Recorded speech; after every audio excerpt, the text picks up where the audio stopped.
Hi everybody. I thought we'd do a new chapter book tonight. And this chapter book is called Junie B, First Grader, Toothless Wonder.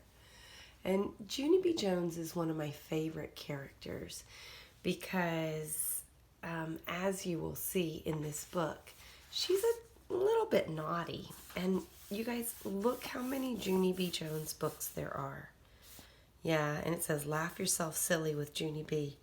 So if you like this book, this might be a chapter book series for you. Junie B. Jones actually starts when she's in kindergarten. And the first book is called Junie B. Jones and the Stupid Smelly Bus. You guys, Junie B. is very, very spunky. And she acts in ways that we as first graders would never act because, she's spunky. There are 9 chapters in this book, and the first chapter is called Prizes. And did you see I chose Junie B, first grader, Toothless Wonder, because I know so many of you have lost teeth. Yep. Another reason I chose this book to read to you guys is Junie B keeps a journal. And that's one thing that we're going to talk about in writing next week, or the following week, is maybe starting a journal if you don't have one already written. So, Chapter 1, Prizes. Friday. Dear First Grade Journal, today we are having a speaker in room 1. She is going to tell us all about recycling. Recycling is when you wash your trash, I believe. Mr. Scary said to write in our journals till the speaker gets here. Only I don't even feel like writing today because I have a loose tooth. That's why. And that thing is driving me crazy.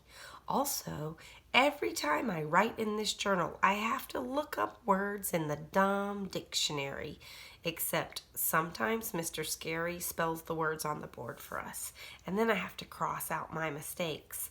Plus, also, I erase holes in my paper. Spelling is not a breeze, I tell you. That is all I feel like writing today. I am done with this thing, and I mean it. From Junie B, first grader. I put down my pencil and open my mouth, and then I reach in my finger and I wiggle my tooth. That thing has been loose for a very long time. Only no matter how hard I wiggle it, it still won't come out. I pull on it a teensy bit. Ow, that hurt, you dumb bunny tooth, I said. May turned her head and looked at me. May sits next to me in room 1. She is not a pleasure.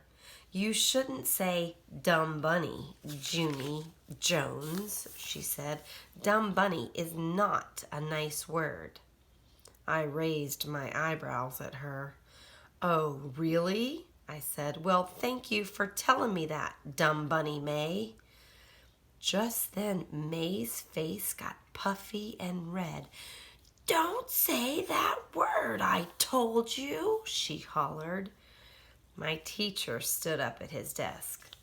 Problem back there, girls? He said. Yes, Mr. Scary, said May. There's always a problem back here, and her name is Junie Jones. I stamped my foot. B, May, I said. B, B, B, B, B. You're always forgetting my B. Mr. Scary closed his eyes. Please, girls, can't we just have one morning without any spats? I looked surprised at that man. But I didn't even spat, Mr. Scary, I said. My mother doesn't let me spat, not even on the sidewalk. After that, I went up to his desk, and I smiled very cute. I have a loose tooth, I said. Would you like to see it, Mr. Scary? Huh? Would you? I opened my mouth and wiggled it for him. See it? See how loose it is? It's loosey-goosey, isn't it? I said. He smiled. Wow, it is. It really is loose, Junie B, he said. And it's a top tooth, too. Losing a top tooth is the best. I looked puzzled. It is? How come it's the best, Mr. Scary? I asked. Is a top tooth funner than a bottom tooth, do you mean? Because last year I lost a bottom tooth and I actually didn't get a kick out of it. My teacher did a chuckle. But when you lose a top tooth, your smile looks really cute, Junie B, he said. And when your new tooth comes in, you'll start looking like a big kid. I didn't gasp at that news. A big kid, I said. Really? I'm going to look like a big kid? Mr. Scary nodded. Sure you are, he said. Here, I'll show you what I mean. He looked around the room. Class, does anyone in here have their big top teeth yet? If so, please raise your hand, he said. All of the children looked and looked at each other, but no one raised their hand. Mr. Scary was surprised. Really? He said. No kiddin'. No one in our class has lost a top front tooth, huh? He turned around and shook my hand. Well, congratulations, Junie B. Jones, he said. It looks like you're going to be the first person in room 1 with a big top tooth. I felt very thrilled. Thank you, I said. Then I skipped back to my seat and I sat down real proud. May did a huffy breath at me. Big deal. What's so special about losing a top tooth? She said. Everyone in our whole room is going to lose their top teeth, Junie Jones. It's not like you're the only one, you know. I did a huffy breath right back at her. Yes, May, I know I'm not the only one, I said, but I am the first one, and the first one is the winner. So there, ha ha on you. May crossed her arms. Well, if you're the winner, then where's your prize, huh, Junie Jones? I don't see a prize, do you? I tapped my fingers, kind of stumped, and then I hurried back to my teacher's desk again, and I patted him on the shoulder. Okay, here's the thing, I said. The children are wondering where's my prize for being the tooth winner, and so how would you like to handle this situation? Mr. Scary did not answer right away. Finally, he shrugged. Well, the truth is, there aren't any prizes, he said. I wasn't exactly running a contest, you know. Yes, I know, I said, but I bet you could still come up with a little something to make me happy. I pointed at his desk drawer. I bet there's something in there, probably, I said. Teachers always have good stuff in their desk drawers, right? And so why don't we just take a little look-see? Mr. Scary ran his fingers through his hair. Then at last he opened his drawer.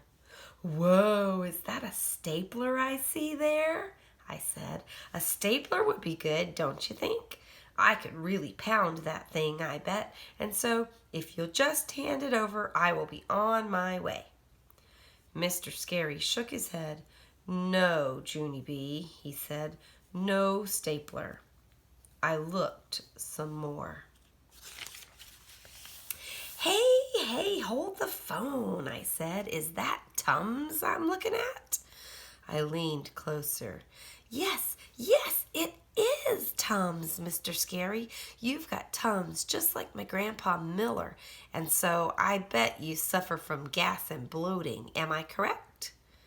Mr. Scary quick closed the drawer, and then he went to the supply closet and he got out a piece of shiny silver paper and he scribbled a star. He cut it out and he pinned it on my shirt. There, he said, That's your prize for your tooth, okay? You get to wear a shiny star for being the winner. Now please go back to your seat. I looked down at my star. Yeah, only I don't actually think this is your best work, I said kinda quiet. Mr. Scary pointed to my desk. He was not having a good morning, I think. I went back and sat down. May sneaked a peek at my star. I tried to act proud of it. Well, well, well, what do you know? A prize, I said. May did a mad breath and quick turned away. I looked down at my star again. This time, it looked prettier, I think. So that's the end of chapter 1, boys and girls. Next time we'll read chapter 2, which is called Uncle Lou.